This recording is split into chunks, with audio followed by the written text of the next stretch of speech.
బాబూ, నన్ను చూసి సంతోషాన్ని వెళ్ళబుచ్చుతూ నా దగ్గరికి వచ్చావు. నీకు ఇవే నా దీవెనలు. ఇక ముందు కూడా నీకు ఇంతకన్నా అందచందాలతో గమ్మత్తు గమ్మత్తు కబుర్లు చెప్తానే. అలాగే చందమామ. ఇంతకుముందు నా కోసం ఒక పాట పాడావు కదా, ఇప్పుడు మీకోసం నేను ఒక పాట పాడతాను.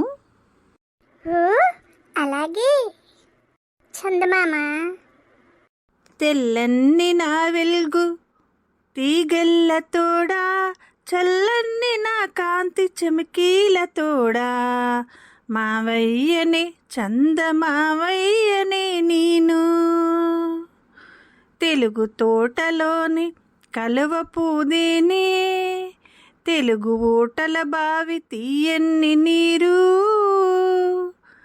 తెలుగు పిల్లల్లార తీసుకొచ్చాను, తీయన్ని ఆ నీట తేలిపోదాము, తీయన్ని ఆ తేనె తిందాము రండి.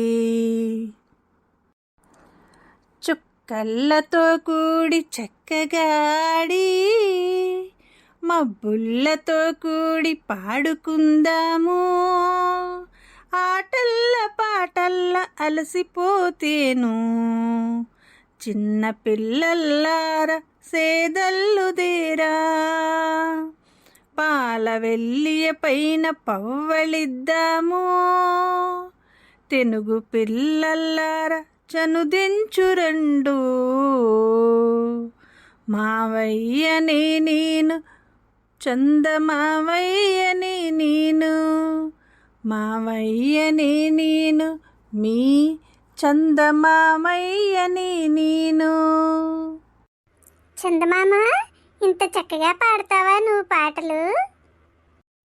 మరి ఈరోజు ఏం చెప్తావు నువ్వు? నా కథే చెప్తాను, చందమామ కథ చెప్తాను. అబ్బా, చందమామ కదే? అవును, మరి జాగ్రత్తగా విను. ఈ కథ మీకు చదువులో ఎంతగానో ఉపయోగపడుతుంది. అమ్మా అమ్మా, చందమామ వట్టి అల్లరివాడే, ఎప్పుడు చొక్కా అన్న తొడుక్కోడు, నేను చూడు ఎలా చొక్కా తొడుక్కున్నాను అని మీ అమ్మతో నా మీద చాడీలు చెబుతుంటారు. నిజమేనా? నేను ఎందుకు తొడుక్కోను ఎప్పుడన్నా ఆలోచించారా? దీనికి ఒక పెద్ద భారతం ఉంది.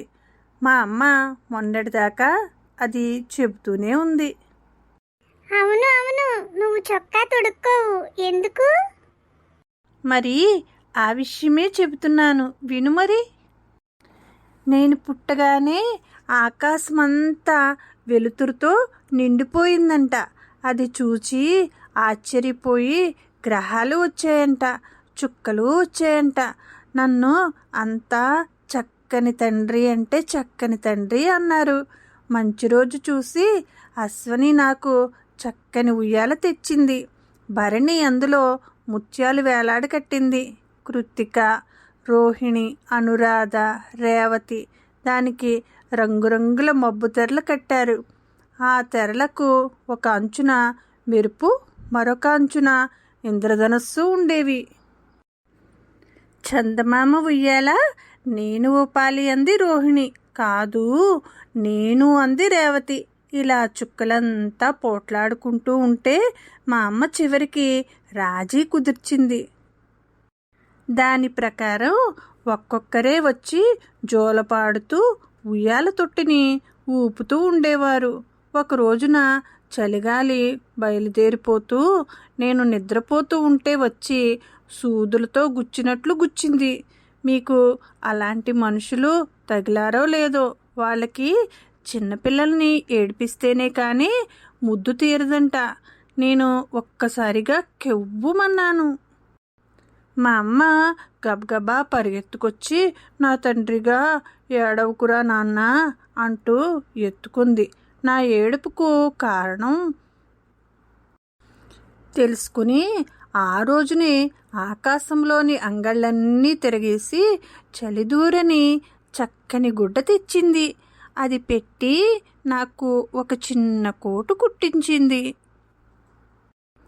అప్పుడు ఆ కోటు తొడిగితే ఆ కోటు మెత్తగా హాయిగా వెచ్చవెచ్చగా ఉంది.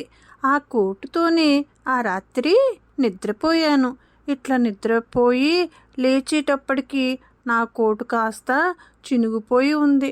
ఒక్కసారిగా బావురుమన్నాను. మా అమ్మ గబగబా వచ్చి, ఎందుకోయి నా తండ్రి ఏడుస్తావు, ఎవరు కొట్టారు అని అడిగింది. అప్పుడు నేను జరిగింది చెప్పలేకపోయాను. ఉయ్యాల ఊపుతున్న రోహిణి వట్టె కొంటె కోణంగి అది ఏమన్నా చేసిందేమోనని కసరి నన్ను తన చేతుల్లోకి తీసుకున్నది. నేను ఏడుస్తూనే చిరిగిపోయిన కోటు చూపించాను. మా అమ్మ ఎగాదిగా నా కోటు చూచి, నా బంగారు తండ్రిగా ఏడవకు, నీకు ఇంకో మంచి కోటు కుట్టి తొడుగుతాగా, ఏడవకు నాన్న ఏడవకు అని బుజ్జగించింది. చాలకుండా కుడితే ఇలా చిరిగింది, ఈ తడవ నీకు సరిపోయేట్టుగా కుడతానుగా అంది. మా అమ్మ మళ్ళీ అంగళ్ళన్నీ తిరిగి మంచి గుడ్డ తెచ్చి 1కి 2 సార్లు కొలతలు తీసుకుని కోటు కుట్టి తొడిగింది. ఆ కోటు తడుకోకుండా రోహిణి జోలపాడుతూ ఉంటే నిద్రపోయాను. మర్నాడు లేచేటప్పటికి ఏమి జరిగిందనుకుంటున్నారు? బంగారం వంటి కోటు చినిగిపోయి ఉంది. మళ్ళీ బావురుమన్నాను. ఇలా ప్రతిరోజు ఒక కొత్త కోటు కుట్టి తొడగడం, మర్నాటి పొద్దుటికి అది చాలక చిరిగిపోవడం జరిగింది. మా అమ్మ ఇట్లా 14 కోట్లు కుట్టించింది. 14 కోట్లు చిరిగిపోయాయి. 15వ కోటు అన్నింటికన్నా పెద్దది, చాలా అందంగా ఉంది. అది ఏమైందో తెలుసా?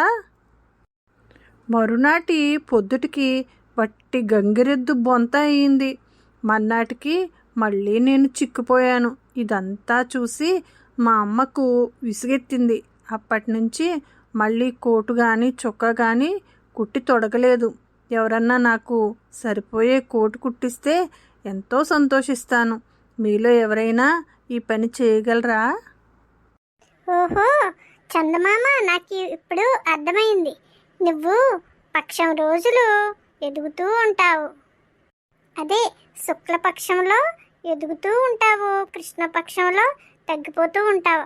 ఎప్పుడూ ఒకే సైజులో ఉండవు కదా, అందుకని అమ్మ కోటు కుట్టడం కష్టమైపోయింది నీకు. మరి ఇంకా ఏమన్నా చెప్పు నీ గురించి. ఇంకా ఏం చెప్పమంటావు? కథకు కాళ్ళు ముంతకు చెవులు ఉంటే నాకు అంటగడుతున్న నిందలు పుక్కిటి పురాణాలు కూడా నిజమే. నా మీద లేనిపోని అపనిందలు కొన్ని వేశారు. అవి నిజమైనవి అయితే నేను చెప్పకుండా దాచాలి, కానీ అవి నిజం కావు. అందువల్ల ఆ అపనిందల్లో ఒకదాన్ని గూర్చి నీకు చెబుతానే. ముఖ్యంగా వినాయక చవితి కథ తెలుసుకోండి. ఆనాడు వినాయకుడిని పూజించకుండా నా ముఖం చూస్తే నిందలు వస్తాయంట. వినాయకుని పూజిస్తే పూజించవలసిందే, దానికి ఎవరు కాదంటారు. కానీ అతన్ని పూజించకపోవడానికి నాడు నన్ను చూస్తే నింద రావడానికి సంబంధం ఏమిటి? కాదు, సంబంధం ఉంది. ఆనాడు వినాయక పూజ చేయకుండా నీ ముఖం చూడవల్లనే నింద వచ్చింది అని కొంతమంది పౌరాణికులు అంటారు. వారు చెప్పే కథ కూడా నేనే చెప్పేస్తాను, వినుమరి. సత్రాజిత్తు సూర్యుని మెప్పించి సమంతకమణి పొందాడు. దాని కాంతి అంతా ఇంతా కాదు, రెండో సూర్యునిలాగా ఉంటుంది. అంతేకాదు, రోజుకు 8 బారుల బంగారం ఇస్తుంది. కృష్ణుడు తనకు ఆ మణి ఇవ్వమని సత్రాజిత్తుని అడిగాడు. అతడు వల్ల కాదంటే వల్ల కాదన్నాడు. కృష్ణుడు అడిగిన కొన్ని నాళ్లకు సత్రాజిత్తు తమ్ముడైన ప్రశేషుడు సమంతకమణిని మెళ్ళో వేసుకుని వేటకు వెళ్ళాడు. అడవిలో ఒక సింహం అకస్మాత్తుగా వచ్చి అతన్ని చంపి ఆ మణిని నోట కరుచుకొని వెళ్ళిపోతూ ఉంటే ఇంతలో జాంబవంతుడు ఆ మణిని చూచి ఆశపడ్డాడు. వెంటనే సింహాన్ని చంపి మణిని పట్టుకొని పోయి గుహలో తన బిడ్డల ఉయ్యాల తొట్టుకి కట్టాడు. ఈ సంగతి తెలియని సత్రాజిత్తుకు అనుమానం కలిగింది. కృష్ణుడు మణి ఇమ్మని అడిగాడు. అడిగి ఎన్నో రోజులు కాలేదు, తమ్ముడు కనిపించడం లేదు, మణి కనిపించడం లేదు. ఇది తప్పక కృష్ణుడి పనే కావాలి అనుకున్నాడు. అనుకున్నవాడు ఊరుకోవచ్చునా? 4-5 దగ్గర ఆ కాస్త అనుమానాన్ని వెళ్ళబుచ్చాడు. ఈ వార్త మెల్లగా కృష్ణునికి చేరింది. ఈ అపనింద పోగొట్టుకోవడానికి అతడు మణి కోసం బయలుదేరాడు. అడవిలో ప్రశేషుని శవం కనిపించింది. ఆ పక్కనే సింహం కాలి నెత్తురు జాడలు కనిపించాయి. వాటిని బట్టి పోగా ఒక గుహ ముందు సింహం చచ్చిపడి ఉంది. కృష్ణుడు ఆ చుట్టుపట్ల పరిశీలించి చూశాడు. గుహలో నుంచి కాంతి సన్నసన్నగా బయటకి కనిపించింది. అతడు అదురు బెదురు లేకుండా తిన్నగా గుహలోనికి ఒంటరిగా వెళ్ళాడు. అలా లోపలికి వెళ్ళగా పెద్ద గది, ఉయ్యాల, దానిపైన వేలాడుతున్న మణి కనిపించింది. అతడు మణి తీసుకోగానే ఉయ్యాల తొట్టిలోని పాప కెవ్వుమని అరిచింది. ఇంతలో జాంబవంతుడు వచ్చి, ఎవడురా వాడు, పాపడి ఆట వస్తువు కాజేస్తున్నాడు అంటూ ఒక్క గుద్దు గుద్దాడు. దానితో ఇరువురికి యుద్ధం ప్రారంభమైంది. ఆ పిడిగుద్దుల మోతకు గుహ దద్దరిల్లిపోయింది. ఇలా 28 రోజులు యుద్ధం జరిగింది. జాంబవంతుడు అలసిపోయాడు. అతనికి రామచంద్రుడు జ్ఞాపకం వచ్చాడు. యుద్ధం మానివేసి ప్రార్థన మొదలుపెట్టాడు. కృష్ణుడు నవ్వుతూ నిలబడ్డాడు. అప్పటికి అతనికి తెలిసి వచ్చింది శ్రీకృష్ణుడు రామచంద్రమూర్తి అవతారమని. జాంబవంతుడు ఎరుగక చేసిన తన తప్పును మన్నించవలసిందని వేడుకున్నాడు. సమంతకమణిని, కూతురైన జాంబవతిని కృష్ణునికి సమర్పించాడు. జాంబవతి, సమంతకమణులతో కృష్ణుడు ద్వారకకు వెళ్ళాడు. సత్రాజిత్తును పిలిపించి జరిగిన కథ చెప్పి మణి ఇచ్చివేశాడు. లేనిపోని అపనింద వేసినందుకు సత్రాజిత్తు నొచ్చుకొని ఆ మణిని తన కూతురైన సత్యభామను కృష్ణునకు ఇచ్చివేశాడు.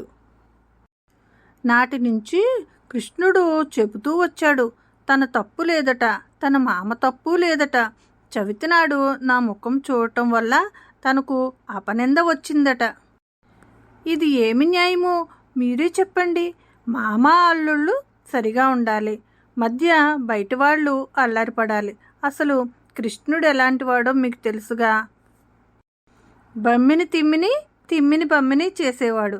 అలాంటి వాడి మాట నమ్మి నాకు అపనిందలు అంటగట్టడం చాలా అన్యాయం. అసలు కృష్ణుడు అలా చేయడానికి కూడా చాలా కారణాలున్నాయి. చదువుకుని పెద్దవాళ్ళైన తర్వాత నిజం మీకే తెలుస్తుంది. బాలలు, చందమామ కథలు మీకు నచ్చాయా? నచ్చితే తప్పకుండా లైక్ చేయండి, షేర్ చేయండి. మా చందమామయ్యకి కామెంట్ పెట్టండి.